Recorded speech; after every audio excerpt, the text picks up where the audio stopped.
Hello, beautiful soul. You are listening to the Joyful Living Podcast. I'm Quinn Curtis, your host, and I'm so excited to be connecting with you today and especially sharing something that is really deep and near to my heart, as I feel like the 7 pieces that I'm going to be sharing with you today are truly life-changing, not only for ourselves, but really for our relationships. And so I hope that this will be really a episode that you come back to regularly or as much as you need, or that you will, really resonate with the concepts that we're sharing, because I do believe that they are foundational principles that can just change lives. So setting it up with the premise, this past weekend, I tend to be a pretty even-tempered kind of a person, but something my husband did and said really set me off. And so I was just kind of raving, lunatic, crazy, emotional, insanity point, boiling point. And I was just ranting and raving in my journal and kind of super angry towards him, right? And then I had been recognizing that ultimately over the past few weeks or so, there's been this feeling of I want to feel seen and heard. I really want to feel seen and heard more on a deeper level, right? And so if you've listened to the show before, you know that that is my definition of love. It's feeling seen and heard and valued. And so there was this core desire in me of the pain would come up as I had been feeling this pain over the past even months, right? And I was processing through it and trying to figure it out. And one of the things that I was doing and trying to figure it out was running it through my logical brain. So that was the part that said, okay, you're feeling this big thing, and what exactly is it? And is it something that's really valid? And is it something that people can actually relate to? And who's the right audience for it? And, all sorts of other questions, which all that basically was saying is it was running it through a filter. And so yesterday or Sunday, when I got so upset and just flaming angry and I couldn't keep it under wraps, thank goodness I just couldn't appease that logical voice inside of me any longer. And I just kind of said, screw it. I am going to go and tell my husband how I really feel at this moment. And so bless his heart, he was sitting down and I sat down across from him and I just laid it all on the line. I just literally vomited up all of the pain, everything that I had been feeling. And his response was so loving and safe to me that it helped me see, oh my goodness, there are some crucial pieces here in how to be a safe space for ourselves and how to be a safe space for others that can grow our relationships and help us to find greater connection with each other and with our own selves, and stay out of that emotional reactivity place, which can be really unhelpful to our relationships and even really damaging. So the process that I'm going to share with you is 7 steps that you can use with other people if they are venting up big emotion in your space. Or there are 7 steps that you can also use on yourself internally. So I'm going to share them with you as if somebody else is bringing their big emotions to you, so that you're seeing, hey, okay, how do I be a safe space with somebody else's big emotions or big feelings? And then, of course, I'll be connecting the dots or helping you connect the dots as we get going, so that you can see how to then turn this around and have it work as a process for yourself as well when big feelings arise, as they inevitably do. So the first step is listen, truly listen. This is all about just simply being present and taking it seriously. Whatever it is that they're venting about, you are not, you're not saying, oh, do I have time for this? I don't know if this works, but you're just dropping it all, quieting your brain, being really present. And sometimes that requires us to put up a little bit of an emotional boundary or an energetic boundary where we say, I'm going to listen, I'm going to be with this, but that doesn't mean that I have to take it all in and be it. So a lot of times these venting of big emotional things is kind of like vomiting, right? Where if somebody was sick in front of you, then you wouldn't start eating the vomit, right, to try to make it better. Even just hearing that, I know will gross you out. But like, how often do we try to do this when somebody is sharing their big feelings with us energetically, right? And we say, oh my gosh, they're feeling so big. How do I take this from them so they stop feeling this big feeling? Okay, I'm going to just consume all the big feelings. I'm just going to take it in. I'll handle it because they can't handle it. So I'll handle it instead, right? Wrongo. That doesn't help anybody, just like it doesn't help if somebody's physically vomiting things out. So instead, you let them, you just be with it. You recognize that that's really what love does. Love is being with, right? It's not trying to fix and rush in and make it better, but just being with, right? So that's step number one. Listen, truly listen. That's how we be with. We're present when we listen. The second step is don't make it all about you. So this is a classic flaw that a lot of us get into, myself included in the past, of where we become the victim. So this is where we start perceiving their venting as an attack. And so they're just venting and venting and venting, and we're feeling like, oh my gosh, like they're being so mean to me. And even their venting could have our name written all over it, right? You did this, you said this, you blah, blah, blah, blah, blah, right? And we still have to stay really anchored in this space of this is not all about me. All these big feelings coming out, it is not all about me. And so sometimes this happens because even being the subject of the venting, we are likely still a projection of something else that's happening inside of them. And we simply set off the trigger, right? Something we did or said did set off the trigger. And so what we need to really understand when somebody comes and is venting to us is that ultimately they are feeling unsafe, right? And so in that unsafe feeling, they're coming to you to vent because they want to feel more safe with you. It's not because they're saying it's over and we're done, right? They're venting because ultimately they want to feel more safe on some level. Right? And so you may be the safest person for them to vent these things out with. So instead of taking it personally, making it all about you, instead we can see, oh my goodness, like kind of crazy, but this is kind of an honor that they feel safe enough to vent and vomit all this out in front of me or with me, right? Step number 3 is don't make it not all about you. Yes, there's a paradox there with number 2 being don't make it all about you and number 3 being don't make it not all about you. And by the way, if you stay tuned at the end of the show, I'll be sharing the link in the show notes where you can actually download a little cheat sheet that has these 7 steps written on it.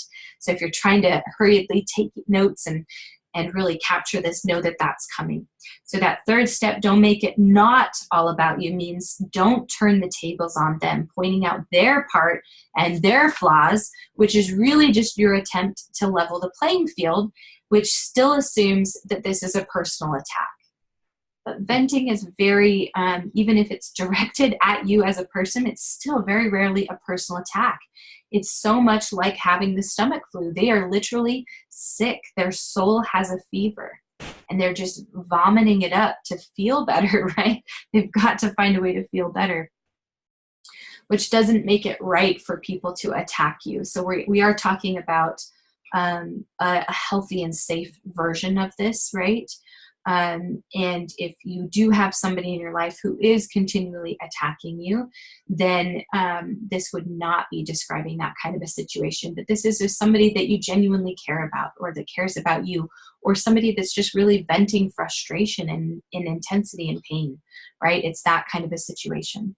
So even regardless of those situations, we should never assume that it's a personal attack and that and have it lead to defensiveness. But we can take part in recognizing that truthfully, something we did or said did trigger this response, right? It bumped into their pain somehow. And so we can take accountability for those pieces and but we don't necessarily rush into that, right? So we just kind of hold space, and we don't make it all about us, and we don't not make it all about us.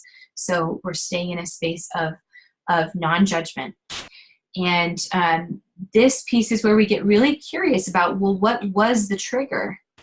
And we remember that the goal in this situation is to see and hear and value the other person first, and then seek constructive resolution. And this requires us to recognize that usually just sitting and hearing and being a witness to the pain is enough for it to resolve. And then there's usually only tiny refinements that are needed, which we'll talk about in the further steps. But this leads us into our next step, number 4, which is use affirming and empathetic language. So non-affirming language would look like, well, I don't know why you feel that way, or nobody else feels this way, or you should get over this already, right? That's not helpful language. You'll never, ever, ever be able to convince someone out of their pain. It's impossible. And so if you try to, all that tells them is, you're not safe to me. You're not a safe space for me with this pain, and so I'm going to have to take it down deeper inside of me or take it elsewhere. So you can never convince them out of it. All we can do is stand as a witness of it, right? And so with using affirming and empathetic language, that would look like, I am so sorry. That sounds so painful.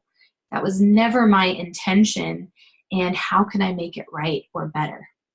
Right? So the underlying current of the responses, of our responses when somebody is bringing these big emotions to us, should be, you matter. You matter, right? So this doesn't mean that you necessarily have to fully understand or agree with the person venting. Their feelings may seem irrational and highly emotional, and they legitimately could be. Truthfully, emotions are that way. They aren't necessarily logical and rational and legitimate, right? So that's not what this is about anyways, is trying to prove that. That's a lost cause if we're trying to go there. And so really, if we just start to see that just because it may seem that way, it doesn't invalidate that there is pain. Right? It doesn't invalidate that they have their feelings and they're feeling them. So the more that we can respond in really loving ways, the less that they will feel the need to vent and feel like that's the only way they can be heard. So ultimately, this will strengthen our relationships, because instead of having to only resort to venting, which is ultimately we're keeping our feelings buried and until it's too big and then it comes out, instead we're able to have healthier communication all along the way, where we can just have simple refinements and adjustments happening gradually, rather than pressure for big change that comes with event, or that perceived pressure for that. So ultimately, affirming in an empathetic language looks like, I hear you, I see you, I value you. It's love, right? And so we have to remember that we don't all have to agree to get along, but we do need to respect each other's perspectives and life paths. And respect doesn't mean that we need to love and eagerly support it. We can hold a loving boundary of what we're able to do, what we're able to have in our space, but we still hold healthy respect for their path, their process, their feelings being real. The 5th step is to ask questions for better understanding. This is one of the ones that is the most surprising in why in our psyches are we so afraid of asking questions, right? Questions lead to clarity. They lead to the breakthrough. So why are we so afraid of that? So when somebody's coming to us venting, rather than assuming we know what they mean and trying to reach resolution as quickly as possible, right? Just take care of it, just fix it. We want to seek to understand how they feel so deeply that we could even restate it back to them if needed. Saying something like, so what I hear you're saying is blank. Is that what you're meaning? Right? When we ask questions, it shows that we're trying to understand, which creates safety in their space, right? But if we're coming from a defensive space, the temptation will be to ask questions in order to build evidence against them and to try to prove that their feelings aren't valid and to try to prove our own innocence. So this is still viewing the venting as an attack when it really isn't usually. And so I would dare say in most situations, it really is never an attack.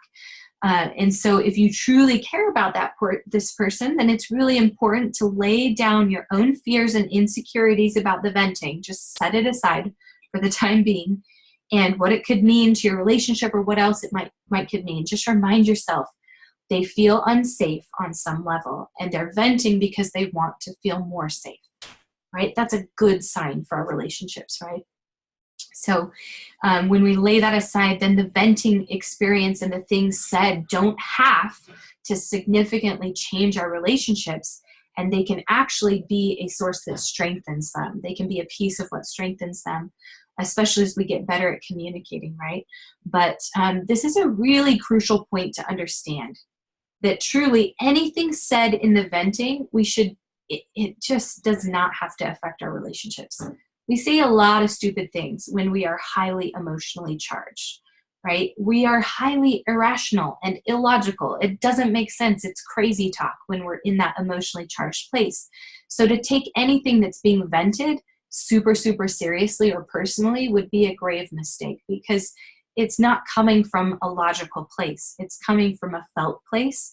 And the actual process of venting is a process of them trying to clarify, trying to understand, right? Sometimes we can't see what's actually happening until we vomit up all the feelings. Then we can start to see, oh, okay, this belongs here. Oh, this wasn't about them at all. Oh, this had nothing to do with this situation, but man, this hurt, right?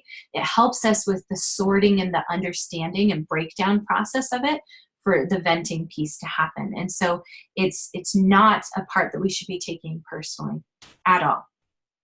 But the one thing to understand is that our response to this venting is the greatest factor that will affect the relationship the most.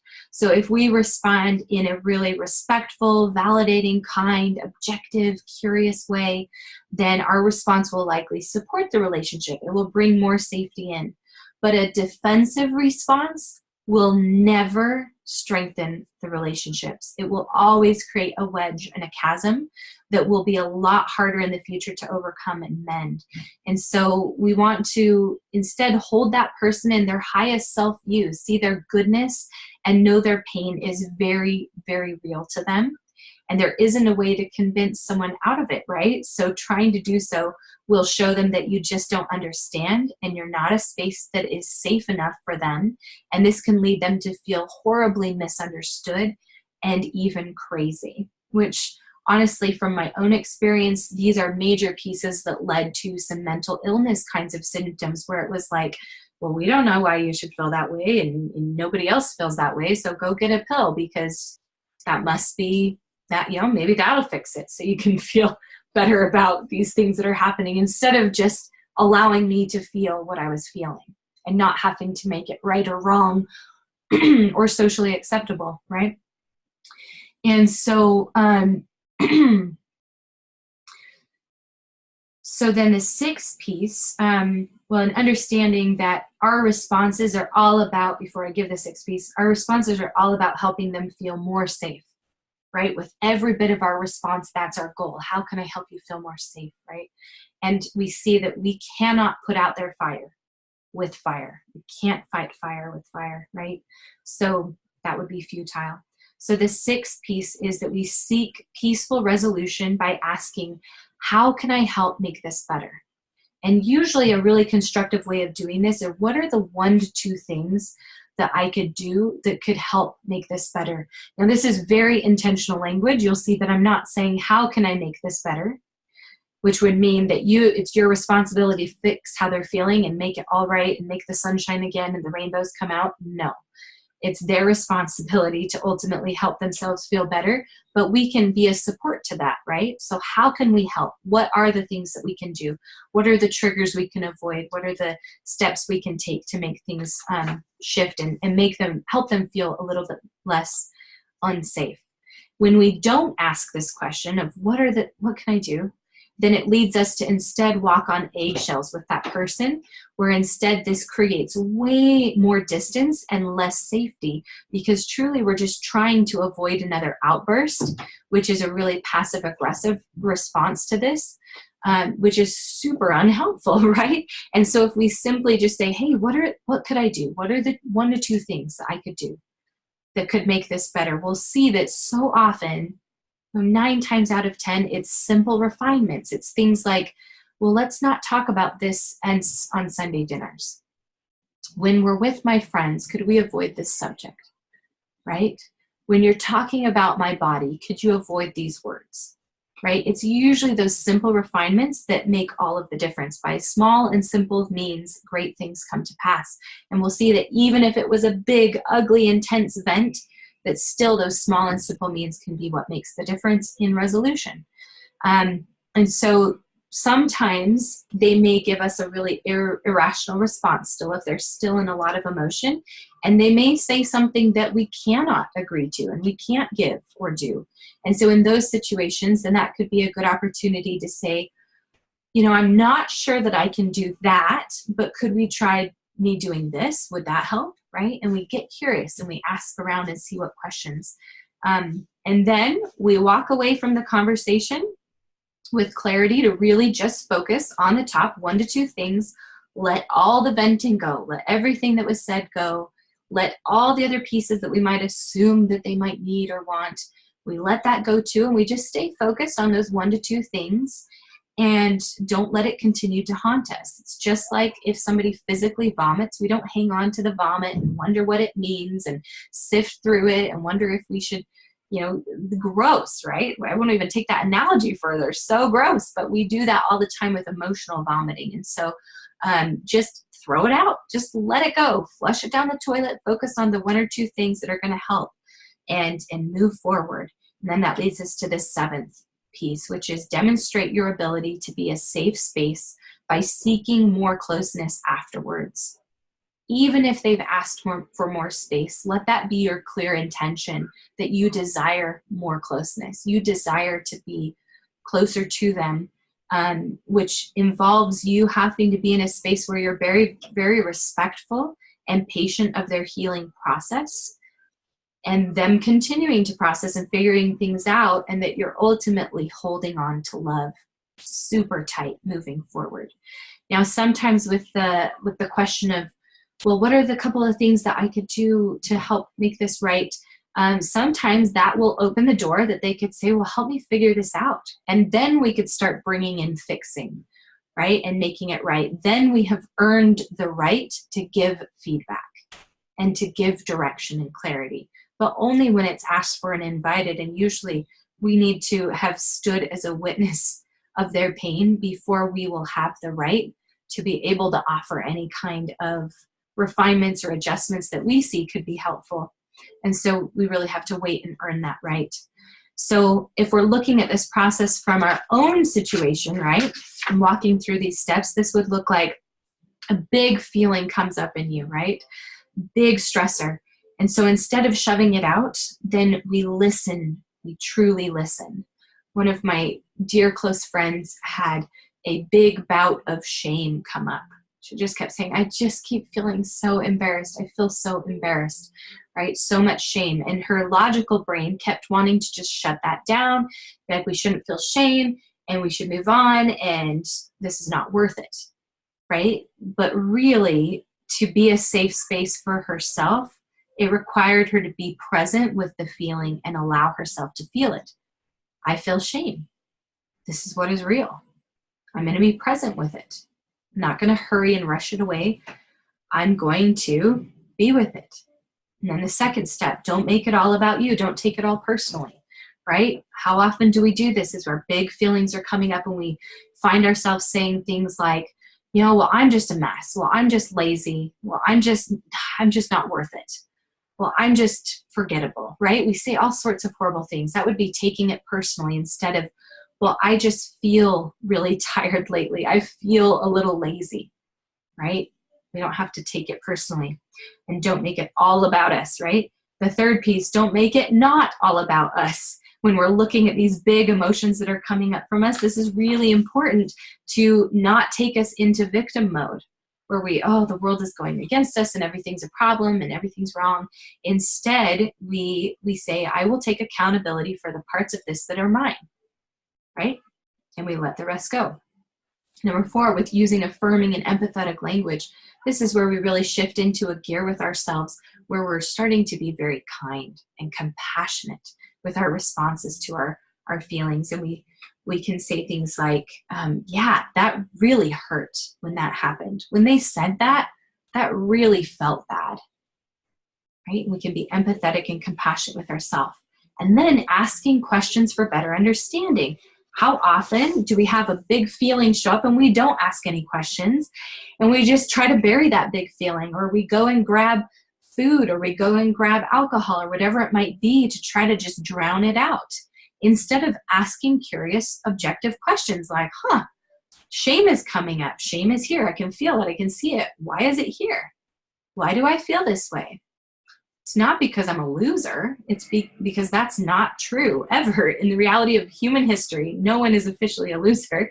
There's always goodness within all of us. There's something beautiful and meaningful and true, right? And so ask questions, right? Like, well, why am I feeling this way? Well, I'm feeling this way because, when somebody does something like this, it makes me feel like I don't matter. It makes me feel like I'm not worth it. Right? Well, is that true? Well, no, I am worth it. I do matter. Okay, are we ready to let go of the pain, right? Continuing to ask those questions rather than just trying to move on or stuff it down. And then looking at seeking peaceful resolution by asking, how can I help make this better? What are the top 1 to 2 things? And really asking that of ourselves and saying, there's this big feeling. What are the top 1 to 2 things that I can do to help shift this and help myself feel better, help make it right? And here again, we'll usually see it small shifts like, I need to exercise a little bit more. That's going to really help me feel better. Or, I haven't been drinking a lot of water, or I could really use some meditation time in my day, right? Just little refinements, and we'll find those pieces starting to feel better as a result. And then the 7th piece, demonstrating your ability to be a safe space by seeking more closeness afterwards when we're working with the situation with ourselves. This is a space where we continue to offer gentleness and kindness with ourselves as we continue to heal and work through our own process in our lives. Excited for you guys to feel into that and try this. This was life-changing in my world as I recognized, oh my gosh, all of my deepest pain and intensity comes from a space of not having this need met, of not feeling a space safe enough where I could just vomit the pain out. I could really say how I could feel, and there wasn't a person that was safe enough in my world at that time that could hold me through it and could hear me and say, oh my gosh, Quinn, that hurts. That is so painful. And I'm so sorry. I'm so sorry. And I see you. This doesn't define you. This isn't who you are. And this hurts. And what can we do to make it right? How can we help make it better? Right? And I would wager that many of you listening to this show have had many experiences like that as well. It is my opinion that we're living in a sick world where there is so much undigested pain and just sickness inside of us from unresolved pain that needs to come up. It needs to be let out and vomited out, and it doesn't get better by repressing it. Repressing it just continues us staying in this pain cycle where we continue passing on the pain. And honestly, staying in the pain cycle and not being a safe space for yourself is what's made it so hard for you to not perceive other people venting as a personal attack on you, your character, disrespecting, whatever it might be. But as we start to reframe our perspective on this, I really feel like this is what changes our lives. When we can be a safe space for ourselves in this way, then we can offer that same safety to the people in our lives who matter the most to us. which then allows us to offer this safety to our communities, to our businesses, to the people that we connect with. And through that sense of safety, we're all going to be able to get better. We're going to be able to heal from the pain and the trauma that has happened through our lives. And we're going to be able to return to love. So that's my prayer and my hope as you listen to this, that you will commit to be a safe space for yourself, first and foremost, so that you can in turn be a safe space to those around you and help stop the pain cycle. And in the show notes and on my blog, you'll find a free download with these 7 steps listed. And if this show and these 7 steps can be of support to anybody in your life, please share this episode and let's make a difference with this knowledge. Let's bring more healing to this planet and make this world a safer space to be in by sharing these principles and living them, and really trusting that love is enough. Love is what matters. That feeling seen and heard and valued changes us. It changes us. It changes lives. It's what makes things right. And it amazes me how often this really is the answer. And it's so simple, right? It seems so simple, that love really is the answer. People feeling seen and heard and valued. That takes away the pain, right? And when we're not in pain, we can make healthier choices. We can be kinder. We are naturally more full of love.